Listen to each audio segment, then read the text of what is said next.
I talk a little bit about what I did over the last year, and that way I could be pretty sure that you won't have seen many of these pictures, or any of them really.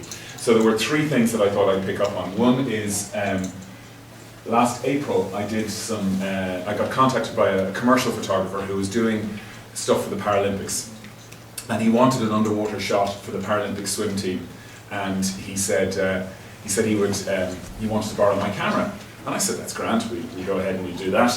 And so that was a little bit of a journey, which I'll tell you a little bit about and show you some of the pictures. And then I'm going to talk about the Azores. So I went to the Azores, a couple of people here who went to the Azores with us. It's a great trip. So I'm going to show you some of the Azores stuff. And then a couple of weeks ago I was in Florida and swam with the manatees, the West Indian manatees, who come into Florida around this time of year. And I'm going to show you some of those pictures too. So we lash on. So the first thing then was the Paralympic Shoot. So as I said, this guy rang me, and he's a commercial photographer. There's a lot of editorial and artistic advertising imagery, and he said, I've been commissioned by the Olympic Council to do these pictures, and I want to borrow housing for my camera, his camera, which was a Canon camera. And I said, well, I don't have a housing for a Canon camera. And he said, oh, do they not all work? All the housings work for the same, I said, no, explain that. No, that doesn't work. And he said, all right. I said, you can borrow my camera if you want. You can use my rig. I'll set it up for you. And he said, great, I'll do that. I'll be back to you. So he came back to me, and then he said, we arranged to get the camera to him and all that kind of stuff. And he said, I said to him, how are you going to do this? Have you done scuba before? And he said, no, I won't be doing scuba. I'll just be on the bottom. I said, all right. Have you held your breath, done much breath hold work before? And he said, no, never. I said, but I'm a good swimmer, he said. So anyway, between the jigs and the reels, he realised that wasn't going to work. So he asked me, would I shoot this with him? So he came and he showed me, this is the artwork that the company had given him to reproduce. This is the picture they had said, we want this photograph of one of the Paralympic swimmers. And can you replicate this? So he showed me that, and I said, yeah, we can replicate that. That's not a problem, I thought. So this was the swimmer we used. This is a fellow called James Scully, great guy, and we hired the National Aquatic Centre for a day. Big budget shoot this was, and really interesting day we spent with James, and God love him.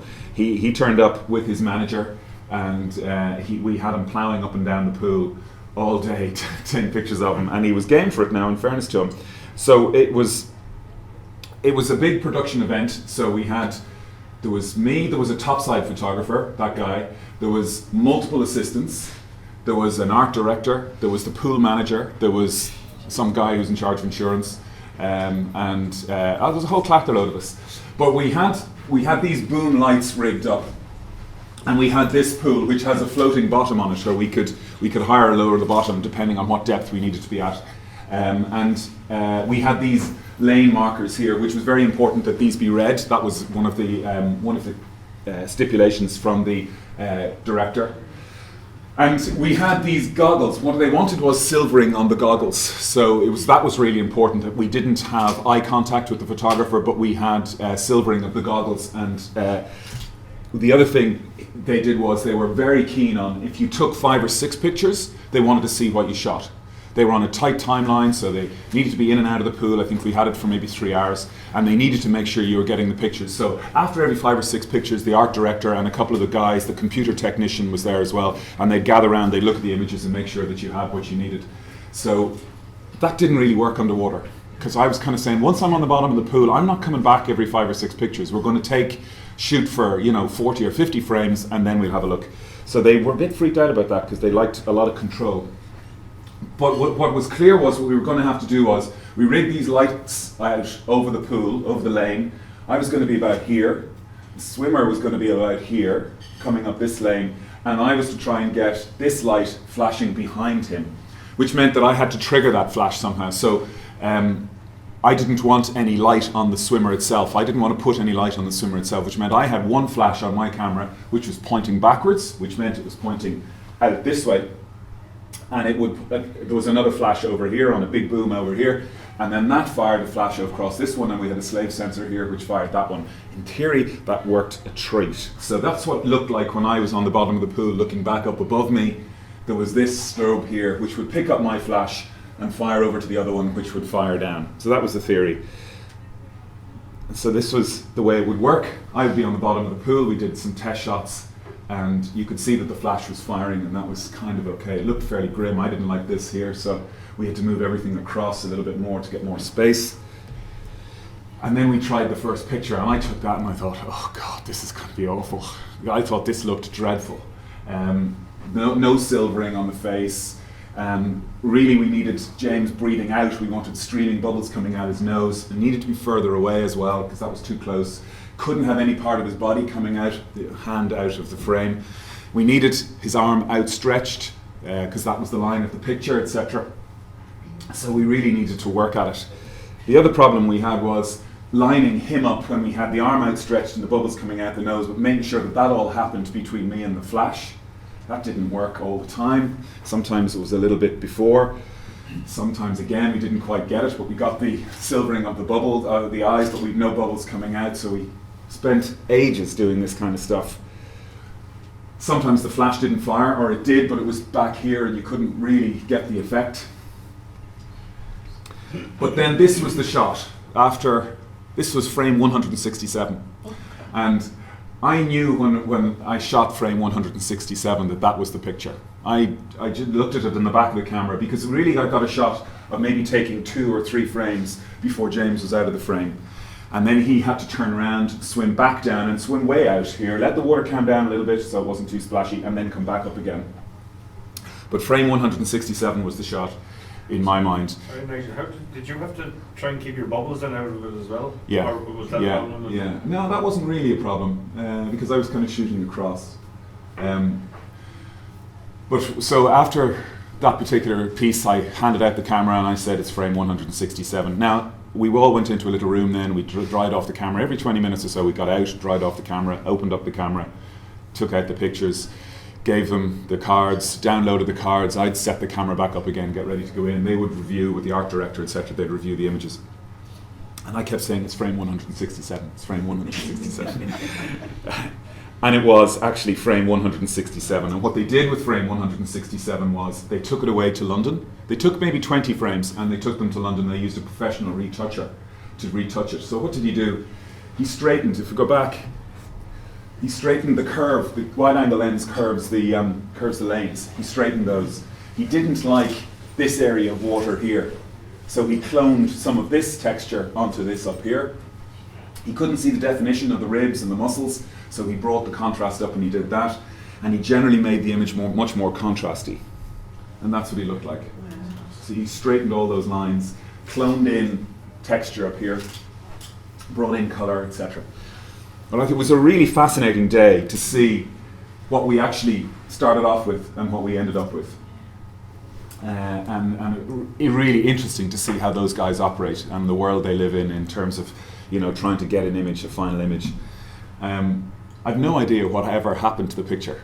The picture went off into wherever advertising land, and I never saw it again. I must ask them. I'd like to see how they used it. But James went to London and came fourth, just missed on a medal, which was just such a shame, and he missed it just by a fraction. But an absolutely wonderful guy, an amazing guy. And it turns out that through a friend of a friend, a friend of mine knows him really well, grew up with him, and he's always been one of life's great achievers. He's been dealt a rough hand now, but he's always fought against everything that he's had to fight against in life, and he's a real champion and an incredible guy.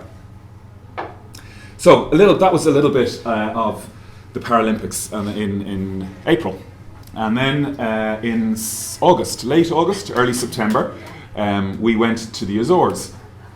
And it was an area, I'd been to the Azores back in 96 or 7, around then, to swim really with whales and dolphins, and it's fantastic for that. But recently a dive centre set up in this town, which I think is Madalena. Is that the name of the town? Yeah, Madalena. And there's a dive centre just there. And it's recently started diving with blue sharks and some of the local diving around the island as well. Some really good diving, interesting diving. And we dived a lot around this cauldron here. And what you can't see here is in the mist. This is us flying into the Azores, and we fly past the island we stay, and we land on another island over here called Fayal. Up here is this beautiful big volcano, which you can rarely see. It's often covered in mist. So this is looking across from Fayal to Madalena here. And up here is is the mountain of Pico. It's the tallest mountain in Portugal, the Azores being about 800 miles off the coast of Portugal. But you can't see it, it's covered in cloud, except in early morning when it hasn't heated up yet. You can see the volcano. It's a beautiful volcano, perfect volcano shape. But the diving around the place is quite interesting. It has the wreck of the Lusitania in much more attainable depths. This is in the harbour, and you can see you can do it on snorkel. But interesting diving. This is the first picture I took on the first dive on the first day, and I almost landed on this big hermit crab. But the diving is very Mediterranean-like in the topography. A lot of kind of bare rock covered in algae and stuff. You have to look for the life there. It's not screamingly obvious, but when you look, there's really interesting things to see. But mainly, it's very bare, very clear water. And can really be really interesting topography underwater. But you have to look for the life. Very little fish life, and so there's really interesting cracks and caves and swim-throughs, and some interesting stuff to swim through.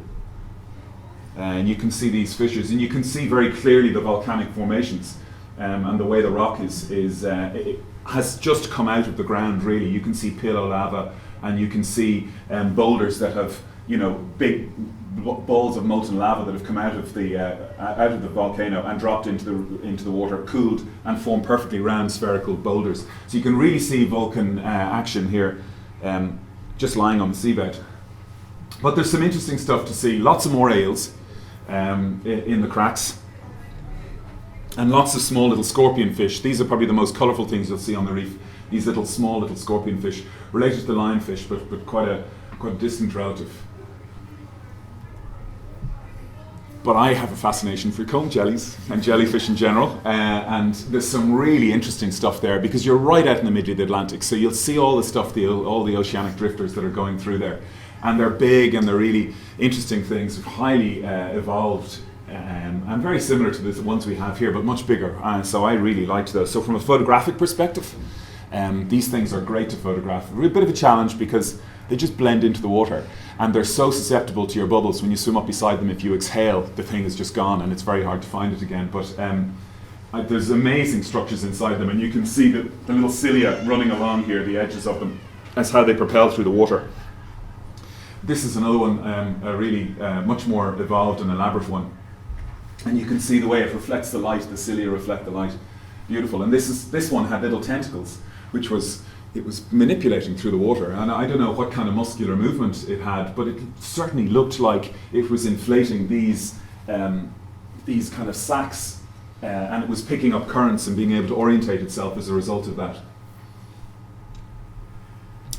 So then, this is the camera system that I use now. So it's a Nikon camera in a housing. A lot of people often ask me what kind of systems I use. So I use a Nikon camera in a housing, and then for this trip, I have a small little camera which I had stuck on the top, which I would use mainly for shooting video, just little video clips, because a lot of those compact cameras will shoot high def video now, and it's really good, really good video, and some interesting stuff to do there. Because in the main, we'd gone out there to look for some of the bigger animals, and that's Nick, yeah.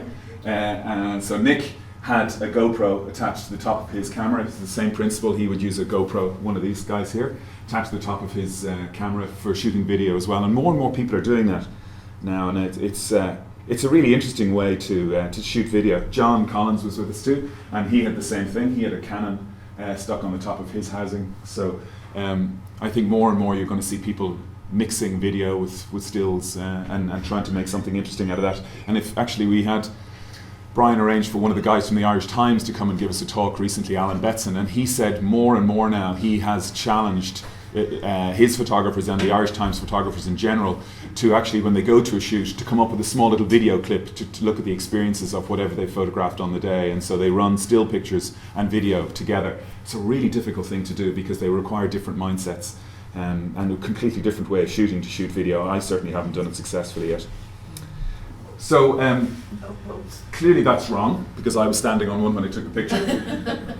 But one of the things about the Azores is it is very isolated. It's right out in the middle of the Atlantic, and we saw very little traffic when we were out there. When you arrive at a dive site, you can be pretty sure you're going to be one of the only people there. And some of the dive sites are a long way offshore. We did one particular site that I think was about 50 miles out from the island, and it didn't come to the surface. It came up to about 35 meters from the surface. So you really get this sense that you're out in the middle of nowhere. And it's a really great dive site from that perspective, because you really get a sense that anything could turn up. And it's a fantastic place for whale and dolphin watching. A lot of whale and dolphin tourists will come there. And lots of dolphin action. Pretty much every day we were out, we saw dolphins at some point around the water, in the water around us. And on the very last day we were there, the day before we flew, we didn't want to dive. Well, we did want to dive, but we didn't dive. So we went out dolphin and whale watching, and we got some really great encounters with dolphins. And I think this was when we were coming back in from a dive, actually. But with dolphins, and in particular whales, they have a great facility there for spotting whales off the shore using land-based spotters, and they triangulate the boats into where the whales are. And in the main, at this time of year, it was sperm whales. And sperm whales are hard to spot from a long way offshore because they don't tend to break the surface very much. So if you have any kind of rough water at all, they're hard to see, and you're in the main looking for the blow. And these guys who can spot these things for up to 25 kilometers off the island, and they can spot a blow, and they can not only tell what type of whale it is, they can tell what direction it's going in and where it's likely to come up next, and they then VHF that information out to the spotting boats so that the boats know where to go to find them. And we had a great day, a fantastic day, monitoring following these whales, following groups of whales and going from one place to the other. And then at one point in the day, they started breaching. They started popping up. Now, trying to photograph a breaching sperm whale is next to nigh impossible because you don't get any warning. It's over here, and then everybody stands and looks that direction, and then all of a sudden there's another one and it's over there. Very frustrating, but this is the best shot I got of a breaching whale. But just to see something that size come out of the water, amazing. And they generally do it maybe 2 or 3 times. So the first time it jumps, you gotta triangulate on it, and then you wait for the second one because the third one tends not to be as high. The next shot in the sequence, John Collins' head is just there. And then we got really close to this whale, and this is they told us was a pregnant mother, and we got to within I don't know, maybe 10 meters of this whale, and it was just lying in the water, and we followed it then for maybe 20 minutes or so as it generally made its way through the water. Fabulous to see these kind of animals, and they really are making a comeback. And from a diver's perspective now, there are a couple of places in the world where you can get in the water with them. Dominica is the one where people are really getting great encounters with sperm whales now in the Caribbean in really, really clear water. So, a little bit more about the diving. Most of the reef diving we did was just out from the port and around this cauldron, this kind of submerged cauldron from one of the earlier eruptions. And really interesting rock formations and very clear water. And something that I found great fun to do, definitely a wide angle dive. For all of you, Mary, I know you'd be worried about that. 10, 17? Top side. 12, 24. But there's some good stuff to see from a wide angle perspective. Big moray eels, lots of different types of moray eels, but some of the larger moray eels there. And lots of little feather duster worms sticking up right in the middle of nowhere, and you'd think most of these guys like calm water, like little cracks that they can hide in, like some kind of shelter. But these things are sticking up in a on the edge of a drop off on a fairly flat slope, very little protection, and yet they're able to stand the tides. Did a couple of close-up dives, not many, because it's not a place where you want to go in with a macro lens, because you're really not sure what's going to turn up. Some big stuff can easily turn up, but there is small stuff there to be photographed as well. So these small little scorpion fish, so maybe more than 15 centimeters or so, but they also have some really big scorpion fish, kind of 2 feet long, etc. Bright red, absolutely bright, vivid crimson red, gorgeous animals to see. But of course, underwater that red disappears and they look the same color as the seabed they're on. But when you light them, they're absolutely fantastic. So lots of drama on the dive site. So you can swim off to the edge of this particular site. Didn't come to the surface, but maybe 9 meters or so to the top of it, and then it dropped off very quickly. And then you got to an edge, and it just dropped down, and you could see huge depth there. I mean, a fantastic place if you were interested in depth. And some interesting things, you would see big grouper down there and maybe big stingrays and things like that swimming around. And then some interesting topography. This is, you see these on the shore around Ireland, where you see a small stone falls into a rock and the wave action makes it go round and round and round, and they drill these circular holes into the top of the reef, and really big, really interesting stuff to see. And then on that dive, actually, this is the dive guide, and he bent down onto the seabed and he picked up a fish, and it was still alive. And it was flapping around, but he held it like this. And this is a very unusual fish. This is called a boarfish, but it's got no eyes. Its eyes have been eaten out of its head, and yet the fish is still alive. It was remarkable. And he just kind of plucked it out of the water. This thing was bouncing along the bottom. Now, I've read about boarfish, but I'd never seen one. He let it go, and it kind of swam down to the bottom. Now, I presume it's going to die. I presume whatever has eaten its eyes will eventually result in it. A predator will take it away. But it was fascinating, and I thought, wow, that's the boarfish. I've never seen one before. They're normally very deep-watered fish, but this was up at the surface. But then shortly afterwards, we were doing a bit of a drift, and we saw this fuzzy group coming towards us. And these are actually boarfish, a group right up at the surface. Very unusual to see boarfish at the surface. And certainly, if you're a small fish, you don't want to be anywhere near the surface there, because it's not a good place to be. Lots of predators. Again, as I said, these guys are normally quite deep, much deeper than we would be. Happy around the 200, 300, 400 meter mark. But they were up there. That's Nick in the middle of them, taking a picture. You can get a sense of the scale. And that's exactly what was lying on the bottom, with his eyes gone. So there's a story there. I don't know what happened to him, but it's a story there, I'm sure. But this is why we had gone to the Azores. We'd gone in the main to do shark diving. And what they do is they bring you offshore, quite a way offshore, maybe 20 miles or so, and then they start chumming with tuna in the main. So bits of tuna, tuna head. Tuna is what they're looking for. So with the first day we went out there, no guarantees you're going to see sharks, and there was kind of stories about whether sharks had turned up on a lot of the other trips, but we got out there, and within the first day, I'd say within an hour, we had a shark beside the boat, and we got into the water, and we did it, I think, maybe 3 or 4 times, and we had sharks on all but one day. One day we went to a different site in the hopes of seeing a mako shark, and we didn't see any at all. But the dive centre was really accommodating, and even though we would spend maybe 3 or 4 or 5 hours out trying to go for sharks, if we didn't find them, they'd drop us on a dive on the way home. So you'd get to do a dive, and at least you'd get to shoot some pictures underwater. But the blue sharks were fantastic. Absolutely loved the blue shark diving, and I'd really recommend that to anybody. It's really calm diving. There's no sense of any danger at all. There's no sense of any aggression on the sharks. They're certainly curious, and they'll definitely come very close to you. This is Aidan Rooney taking a shot of a casking shark.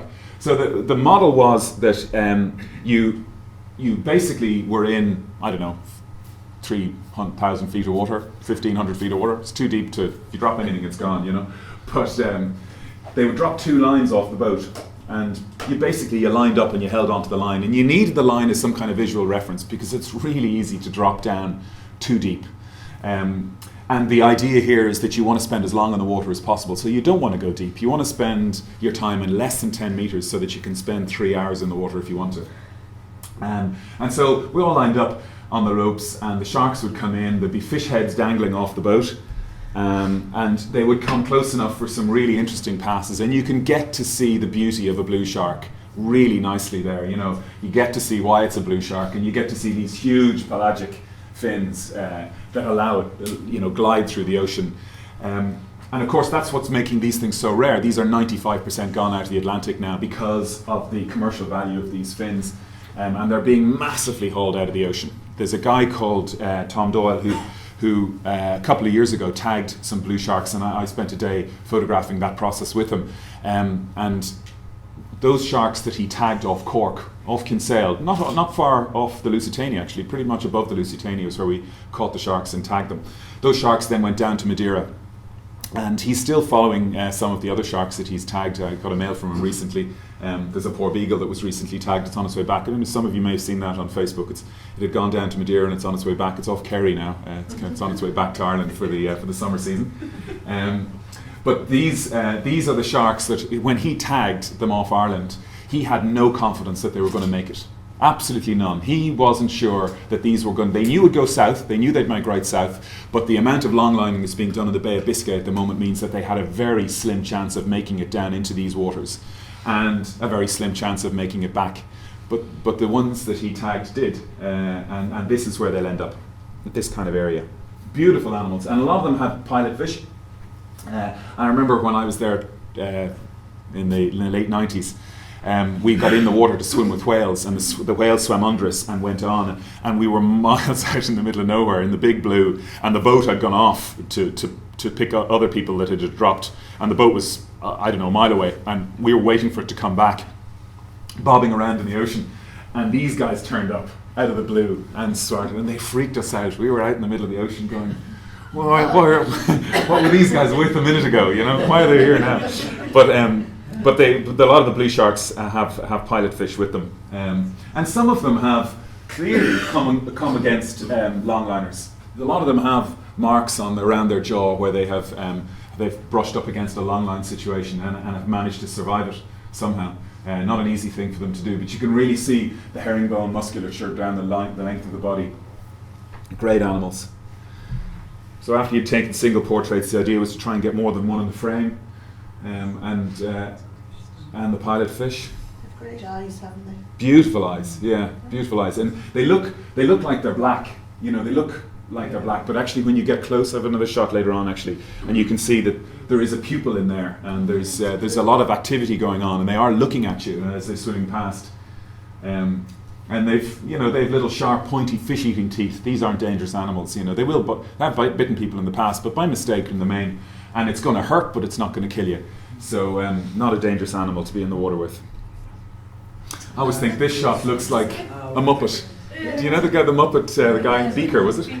Yeah, Beaker, yeah. But what's interesting about this, two things for me, is these pits all over the blue shark's head, these ampullae of Lorenzini, which they use for sensing muscle movement in their prey, and they're very, very sensitive, and they can sense anything that's weak. Any animal that's weak, they can sense it. They can pick a weak fish out of a school of fish, and they can go after that one animal. And then the other thing is this little parasite here, which is a really telling parasite. That parasite tells researchers that when that shark turns up in cold water, it tells it that it's come from warm water. And they use the same parasitic analysis to try and understand where basking sharks have come from. So they look at the basking sharks that come into Ireland, and they look at the parasites on their body, and they can tell that these guys have come from tropical waters, which they didn't know before. You know, they weren't sure with basking sharks really what they did. Did they go deep in the winter because they didn't see them in the winter time? Did they go to warmer waters? What did they do? And now they know from looking at these particular strains of parasites on them where they travel to and from, because they're warm water parasites. So a lot of it was just hanging off the boat and waiting for the sharks to come in. And sometimes other stuff came in as well. These little fellas here, these are oceanic triggerfish. And one day, almost as soon as we put the baits in the water, 3 oceanic triggerfish turned up, and they stayed with us for the day. I spent a long time trying to photograph them, and they would come up and they'd hang around the bait, and you'd be there waiting for the triggerfish to come in with your eye, and you'd suddenly realise that there was a blue shark. Okay. So who have we got here? This is Aidan, that's John, that's Aoife, I think. Is that? No, that's Aisling. That's Aisling. Aisling, stand up, Aisling. Say hi. But one of the interesting things was when the sharks came in and took the bait, which they didn't do very often, but when they did, they'd come in and they'd grab the bait and they'd shake it and they'd do their bits. And this would shake lots of bits of tuna into the water, which was great because it improved your chum slick, and that would drift off and other sharks may come in. One day we had eight sharks around the boat, but only for maybe half an hour. And then eventually they'd move away and you might get left with 1 or 2. But when that happened, the guy on the boat said, when that happens, watch. And he said, and watch for the little white flakes in the water. And if you see one of the little white flakes falling much quicker, go after it. Because it's their teeth. It's the shark's teeth. And he was picking the shark's teeth out of the water when the sharks would bite at the bait. And sharks, of course, have jaws that have multiple teeth, and the teeth, as they fall out, they replace them very quickly. But he was picking the sharks. I thought that was amazing. Picking shark teeth out of water that's 3,000 feet deep. Amazing. You can see the old watery hands. We've been in the water. Like, the dives last a long time there. You could get 2 hours out of a tank there, no problem. What did you dive on, air or? Oh, air, yeah. It's really shallow. Yeah, you're not going deep. Always important to look around you. When you're diving with sharks, it's always behind you. Sharks always have the ability to get safe. And you could be paranoid about it and say that they are stealth hunters, and so they want to find a way around you. And certainly the bigger sharks do that. Like tiger sharks will always try and find a way around you, as will white sharks. White sharks will, when they swim around a cage, they'll swim straight out in front of you. So you look that way when they've gone out into the visibility. And before you know where you are, they're around the back of the cage. They've gone deep and they've gone underneath and come back up, because they are stealth animals. Blue sharks, I think, just like to be behind you because they're afraid that you're going to hurt them. I don't think there's any sense of danger or menace about them at all. You're in love with the blue sharks. I love the blue sharks. Nick has 3 of them behind him at this moment in time, and he's looking at his pictures. Did I get the shot? So always look behind you. Sometimes they're above you. Sometimes they come down on top of you. This is, I can see our dive guide is already gone. He would leave his BC, the side of the boat, and get out and get into the water, and leave us happily in the water, which is fantastic. It's great when the dive centre is comfortable to leave you. Are you using flash for any of those? Or all of them, yeah. All of them, yeah. Sometimes you had to be a little bit more of a gymnast to take a picture. This is Nick suddenly realising that there is a shark behind him, and this is the best way to get the picture. But that's absolutely understandable, because Nick often felt fragile in the morning. Long nights out in the Azores. Long nights. 1 or 2 people probably could do with that sticker today. So just to finish up on the blues, they did get close enough, to get some really interesting portraits and to get close, really close. They would sometimes see, I think they saw their reflection in the dome, and they would start to get really interested in the dome. Or maybe they were sensing the electrical activity on the camera or the flashes, and they were really kind of focusing in on what was happening there. And you just turn in the water, and they would keep turning in on you, and it was a fantastic opportunity to get pictures. They keep looking at you, and you have this enormously long nose. And then you can see very clearly, the iris in the eye there, which on passing it looks like it's a black eye, but it's actually not. It's a very alive eye, and they really are checking you out and looking at you.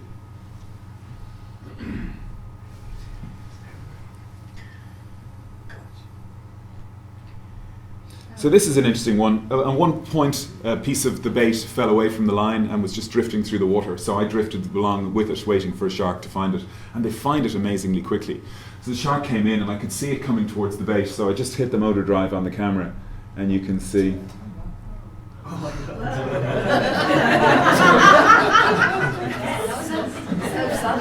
So it's and a natural reaction for any shark when it's biting something is to bring this membrane up to protect its eye, because most of what it's eating in the wild will be alive, and there's a potential for it to damage its eye. So it brings this nictating membrane up just as a natural reflex when it's biting anything. But you can see that beautiful blue, when you're up just under the surface. A lot of those shots I'm looking slightly up, but when you're at the same level as a shark, you can see that beautiful blue. And depending on how the light hits it, that blue can be a deep, deep blue, beautiful blue colour. And they looked stunning from the boat, actually looking into the water.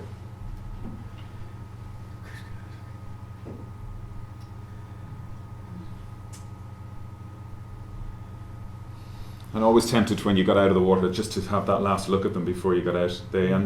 Every day we were there, really, sharks stayed with us as long as we stayed in the water.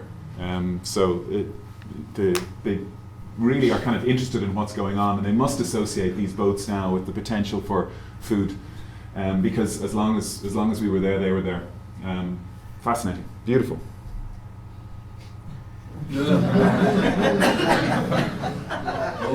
There's another 5 minutes in that, I'm telling you. So then one morning we did a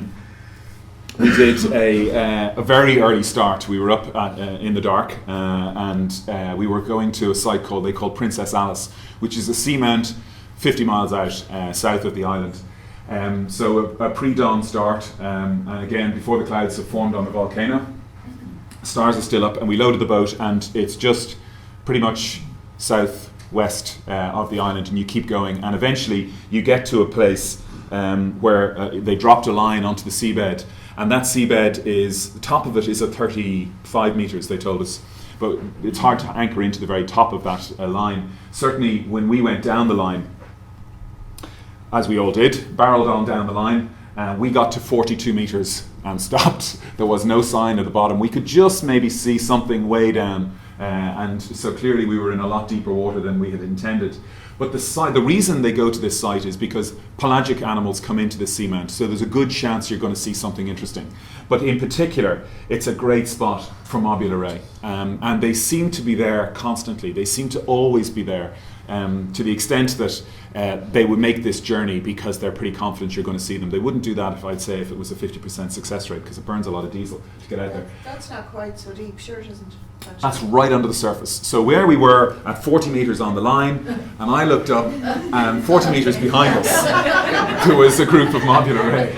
So I came back up the line, and there was a bit of a current running there, so you could let go of the line and you could drift out with these guys, and they would come close and they'd swim around. There was a group of them, big group of them. You can see them all out here, maybe 12 or 15 of these mobula ray, and they would stay at their distance, but every so often one would come reasonably close. So you hung on the line and out in the water, and then you'd drift out to the point where you're not comfortable that you can actually know where your boat is anymore, and then swim back in to try and find the rope, and then drift back out again. And we did that for the dive, and it was great. We got to see some mobula ray encounters, some barracuda, some different other pelagics out there as well, some interesting stuff, and great jellyfish going by as well.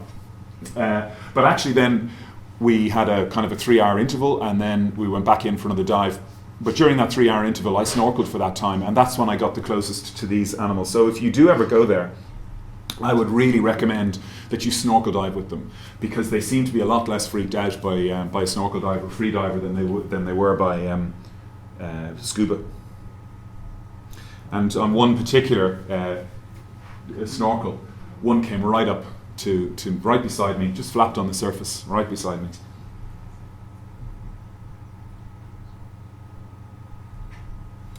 And groups of 2 and 3 would regularly swim just under the surface. Beautiful animals. The sharks take chunks out of the back of the boat. Yeah, there's chunks out of these guys. It could well be sharks. Yeah, it could well be. They will be diving somewhere, and they do it all the time to the big manta rays. The big rays, yeah, they often bite the tails off them. Mozambique, and they were coming in, and they all were big semicircular chunks out of their but fins. the cleaner fish clean them up and they survive it. They must have a fantastic immune system, because that seawater is full of junk, bacteria. So then just finishing up then a few shots on the reef. Again, great place for octopus. And I bet if you night dive there, it's a great place for cuttlefish and things of that nature. But lots of really interesting octopus there. And they're very curious animals, really interested and intelligent as to what's going on. So here's a shot of John taking a picture of an octopus, and the octopus reaching out and grabbing his camera, saying, "What the hell is that?" Interesting picture. And when I took a picture of one, he did exactly the same. Came out and grabbed the front of the camera. And it's a very strange feeling when you feel those arms on your fingers, those suckers on your fingers. It's not a nice feeling, I think, but interesting. And then on one particular day, John and I were lagging behind, and we saw a group of divers all gathered around looking at this octopus. And here he was. He found a fish, caught a fish, we don't know. We just stumbled upon him, and he was eating a jack. Incredible. And I'd say we spent 10 minutes watching this guy protecting this fish, and there was another octopus kind of hanging around saying, "Can I get hold of that as well?" And he was definitely trying to protect it from that. So maybe 10 minutes watching that, and then the group moved away, and I took some pictures, and John and I stayed and watched it for a little bit longer, and then we moved on down the reef down that way. And I said, "You know what, this is amazing. Yeah, an octopus eating a jack." So I said to John, "Let's go back." So we went back, and we spent, I'd say, about 25 minutes just watching this guy. And eventually the rest of the divers came back. Aoife was there. And John and Nick came back, and here's another octopus figuring out what's going on here and trying to get his angle on this jack. Remarkable. I mean, that was absolutely remarkable. I don't know how an octopus could have caught an animal like a free-swimming jack, and maybe he didn't. Maybe he was dumped off a boat or something. But still incredible to watch it. So then, just to close on a few Azure shots, one of the things that struck me about the Azores was it's very barren underwater, but it's quite dramatic, and I thought it would look really good in black and white. And it really does. It lends itself to black and white. So often I would see these interesting rock shapes, and I'd be looking for a diver going, would you get into the picture? Get into the picture. So Mary, thank you, Mary. Thank you. Mary, do you want to come up and demonstrate the feminine form? In order to achieve that, you have to do a lot of back exercises, and then you're crippled for the rest of the day. We could do a whole masterclass on modelling, Mary, and I think it's really important you have the right line, the right inflection in the fin, very important. But you managed to nail it there. What you can't see is Aoife looking through this gap here going, is it my turn? And fantastic cracks and swim-throughs and kind of caves and stuff, really for framing divers, brilliant place for that. And we had some of the dives, we had quite strong currents. One particular dive, we insisted on going out for a dive on one particular time when they didn't really want to take us because they said the current was very strong, but we said, we're grand, we're Irish, we're grand. So, but it was very good. It was a good run on that dive. But it really is a sense of the Mid-Atlantic Ridge, that big sense of big volcanic action, incredibly violent rock action that created the island chain that is the Azores. And you can get a feel for that underwater, and I think it looks better in black and white when you do that. So that's the Azores. So just the last 8 minutes, I'm going to talk a little bit about a place called Crystal River. Around this time of year, around January, February, the water's getting cold in the Gulf of Mexico, and that's where the West Indian manatee likes to live, but they don't like cold water. So they have, although they look big and fat, they actually have a very thin layer of blubber on them. They're not like a seal or a whale that has a very thick insulating layer. They have very, very thin layer of blubber, so they feel the cold. So they're looking for warmer waters. And this place, Crystal River, which is about an hour and a half north of Tampa, has a place called Kings Bay. And Kings Bay has a long, narrow inlet in from the Gulf, about 6 miles long, and then it opens out into a big, wide bay.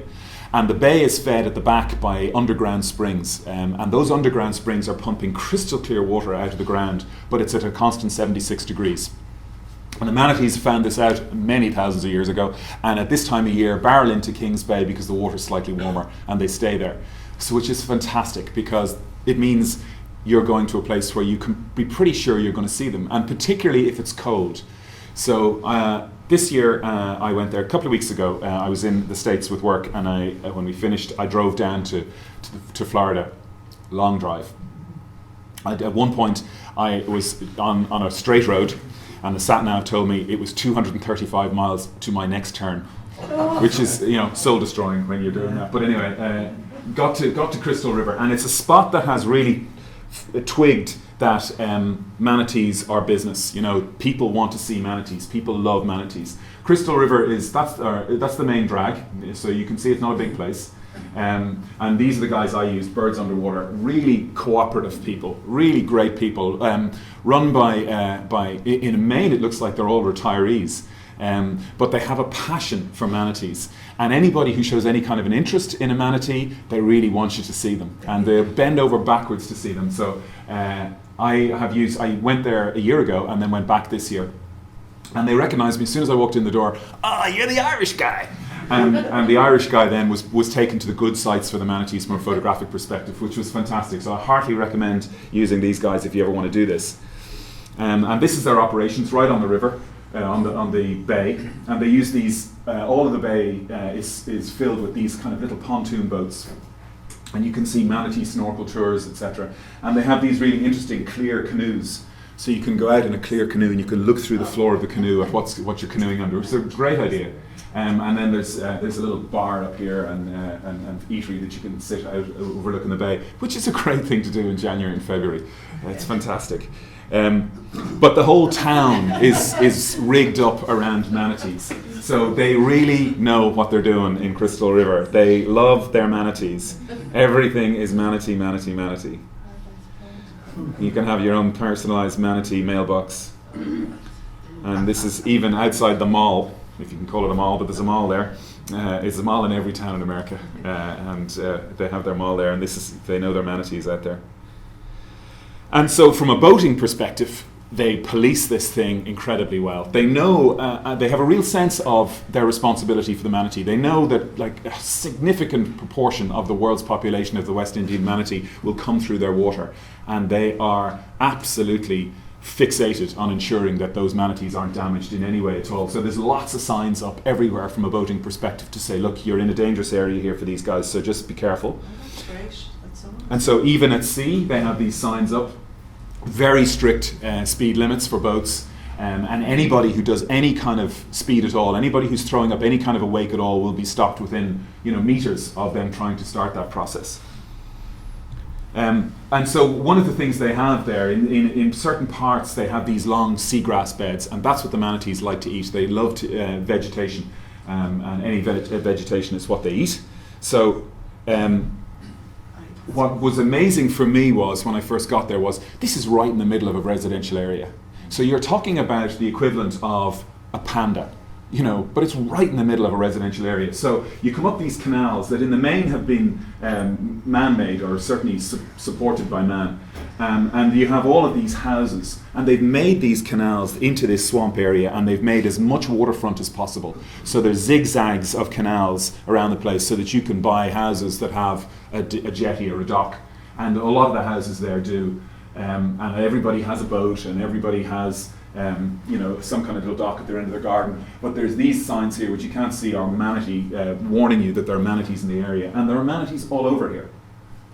Because just behind me here, so we're looking this way, but if you turn around and look that way, you see this kind of topography with signs warning you're in a wildlife reserve area, and you'll see these little fellas here, which indicate you can't bring your boat here because this is where manatees like to live. And the reason they like to live there is because there's a spring coming out of the ground there, and the manatees will hang out under that area. And you can see there's one here. And so you can see just how hard they are to see. And so this lady is pointing at the manatee here, so stop, because it's right in front of your boat. And if she didn't stop, there'd be a plethora of people shouting at her to stop. And you can see just how hard they are to see. There's one here. Shallow water. But you can get a sense of the visibility. But there's boats everywhere, absolutely everywhere. And so these animals are regularly being hit by boats, regularly being chopped up inadvertently by boats. But this particular area is the Manatee Reserve. So you can see here, this is roped off, and these boys here are telling you that in here is where the manatees are. And the reason they're there is because just behind this tree here, there's an underground spring, and it's pumping water out at a phenomenal rate. I mean, you really feel the current, and it's pumping water out at a constant 76 degrees. So the manatees all gather in here, and you can see them all in here. But when you move away from this clear water outflow, you can see that the visibility quickly disappears. But as a result, tourists come to look at the manatees. Now, you are not allowed in beyond the rope. You'll be absolutely crucified if you try and even look like you're going in there, because they have the manatee police here. National Parks and Wildlife Service are there, and they're great guys, so I have to say they're fantastic. But they have the manatee Nazis, which are the volunteers, who are terribly well-meaning people, but my God, they just are absolute panickers, and they would annihilate some of these people for just screaming at them, saying, get out of the way of the manatee, when they're actually not in anybody's way at all. But in the main, there are lots of people who come to this area here to get into this here. So you swim around here, there's lots of manatees in here, but you swim around here and then up this little canal in here. And this is the Three Sisters Spring. So in there, in the trees, is this big basin area that is fed by lots of underground springs. And that is called Three Sisters, and it's where most of the manatees will gather when it's really cold. So you can see if you log on, I think you sent a link recently for a webcam. Yeah. Yeah, and that webcam is on the end of that pole there. And you can see into this area here, showing you what kind of manatee activity there is there. Now, there aren't that, believe it or not, you can see a lot of manatees. There are not a lot actually there, based on the fact that it was quite warm, and so the manatees were still quite comfortable to be out in the main spring area. And you've got lots of people hanging out here, looking to see when the manatees come out, because they'll come out to swim out, and they'll feed out in these areas. And fascinating stuff. So the trick to do, if you ever do this, is have a look at that and say, that's great, get off the boat and immediately swim in here. And you swim up this channel here and into this area in here. That's the place to get into quickly, because you want to get in there before the visibility gets destroyed, because it will get destroyed very quickly. Sometimes manatees will come by where the boats park, and they like to scratch on the rope, or they like to hold the rope and chew it, or rub against it. And if they see people, sometimes they'll be playful and they'll come up and they want to be scratched. They love being scratched under the flippers here. And if you scratch them like that, they'll kind of roll over and look at you. So fascinating to see that. But the place to see them is in the springs, where the water is really clear. And the water can be 200 feet clear. It can be really, really clear. The first time I swam into the Three Sister Springs, it was really early in the morning, dark, and it was raining, and it was very, very misty, foggy.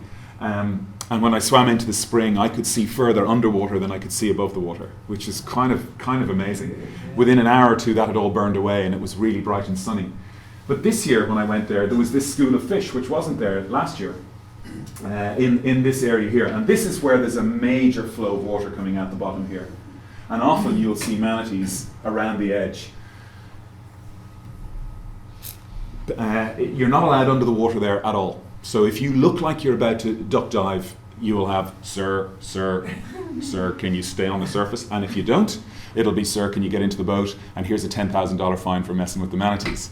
And they are absolutely fundamentalist about that view.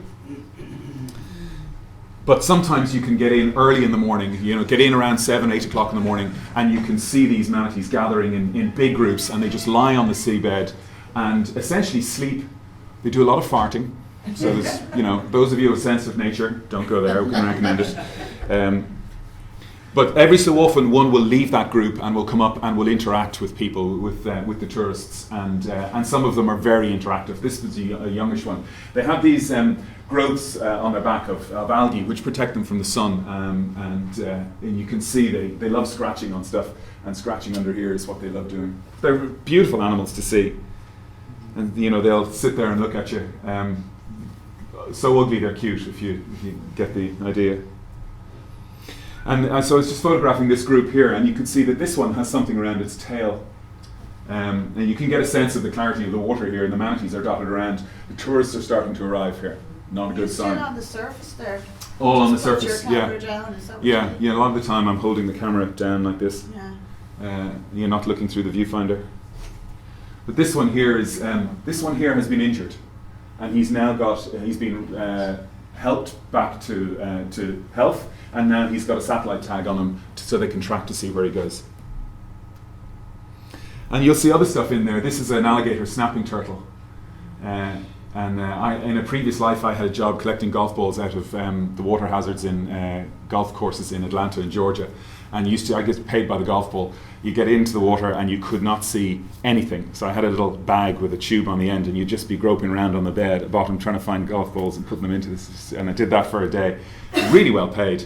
But when I was collecting my money at the end of my first day, the guy said to me, "You see any turtles?" And I said, "No, there are turtles here." And he says, "You can't see anything underwater." He said, yeah, alligator snapping turtles. They'll take your hand off if you put your hand in them. It's like, really? Which kind of ruined it for me, that job, I have to say. But I'd never seen one until this time when you see them. They're very big. I mean, they're very big, and they have very sharp beaks. So then they lie on the seabed with their mouth open, or lie on the bed, and anything that goes in, then they snap it. That's why they're called snapping turtles. But they have these groups of fish in there now, which they never had before, or certainly didn't have last time I was there, which makes life interesting after the manatees have all gone, and with schools of mullet in there as well. And sometimes you see the groups of manatees early in the morning, they hang out there, but then what they would do is they would move away. Once large groups of tourists came in, because the water was warm enough they didn't feel compelled to stay, they would move away and they'd swim out of the spring and into that murkier water. So you can see the tourists freak them out after a while. And do they not limit the number of people at a time? No, they don't seem to. Often the tour groups will go and they say, well, I'm not going to go to Three Sisters today because there'll be hundreds of people there. But what I found was most of the people who came into the spring would last, because you can't touch the bottom, so they would last maybe 10, 15 minutes, and then they'd kind of say, I need to get back out to where the boat is. And so they'd leave, and then it would all calm down again. But the concern would be that all the manatees would have left at that point, that they would have frightened them out. And certainly that happened on both of the days that I was there this year, which meant that you were back out into the canals to try and find the manatees and try and photograph them. Visibility-wise, that was much more of a challenge. The water could be incredibly murky, and it was hard to get close to them and get a decent picture in those conditions. But sometimes they came up to the boat, and you can see the way their nostrils on the top of their head there, and they can really have a look. And they are some of them are very interactive. Some of them not remotely interactive. Some of them don't want any part of a human, but some of them love, they'll have a scratch here, and here's a guy with a little Instamatic camera having a portrait of one of these guys. But you can get a sense of just, you're in a really built up area here, and yet these are incredibly rare and endangered animals. And here's one of the manatee Nazis. This is, there. She was a lovely lady actually, but some of them are very, very anti any kind of photography at all. There used to be between 2012 and 2013, they brought in a whole load more rules about what you can and can't do. No strobes before 8:30 in the morning, so you can't take any pictures with a flash before 8:30. You can't leave the surface at all unless you've been through a manatee training course. And if you can do the manatee training course, pay $150, and then they'll give you a little yellow jacket. I'll show you a picture of one of these guys. So this is photographer number 8. And he paid his $150 and spent a day in a classroom being told how to take pictures of manatees. And I watched this guy to see what he was doing, and he bobbed around like that for 2 hours in the crap visibility, and I don't think he got any kind of pictures at all. God love him, he really wasted his money on that one. Signs up everywhere, being careful about your speed, but notwithstanding that, the manatees come into very close proximity to the boats and to the propellers, etc. So you can see it's very shallow on occasion. So these are pontoon boats with props very close to the seabed, and so you will often see these manatees with these large cuts here. And those cuts, remember, this very thin layer of blubber, so they're quite easily damaged, but they do recover, and many of them have these horrific gashes from props across their back, but they do recover. And you can see those ones that have, and they've helped. You can see that guy's got scarring around here. They satellite tag them to see what's going on, to see where they go, to see are they damaged or injured in any way. And this is an interesting one. And the seabed in Three Sisters Spring, you can see these spikes. And those of you who are fans, a lot of people here, I'd say, watched Cousteau in the early days, the 70s, Cousteau, the silent word of Cousteau. And there was one where he made a film about a manatee called Sewer Sam, he called him, and he found him stuck in a sewer pipe in Miami. And they rescued him out of that, and they took him up to the Three Sisters Spring, which at the time wasn't a manatee zone. The manatees used to hang out outside of the Three Sisters Spring, let the warm water come out, but they didn't go into it. And so he managed to rescue this animal and bring it up to the Crystal River and put it into the Three Sisters Spring, which at the time was really lush with plant life. So they put Sewer Sam in there, and they built a fence to keep him there. And that's the remnants of the fence. And now the irony is, the manatees go in there all the time now, and they've eaten all the vegetation out of the spring, but they now use these posts that Cousteau there to scratch themselves. And you see them rubbing up against that, because they love being scratched under the flipper here. See, he's kind of doing that. Very cute animals. And just as the sun starts to come up, that's about 8:30. Is that one And that's- smart, or is it reflection on it? That's the sunlight. And that's when you're allowed to start using flash, just when you don't need to. And so the interesting thing about these guys is they suckle their young. The nipple is just underneath the flipper, and so this young is being fed by the mother, and they generally have an attendant ant floating around there as well, watching after them. But they're not at all intimidated. Yeah, they're happy. This mother was quite a distance away, and I just hung there, and she came right up to me and just sat there in front of me, feeding her young. Lovely. That's it. That's everything I have for you.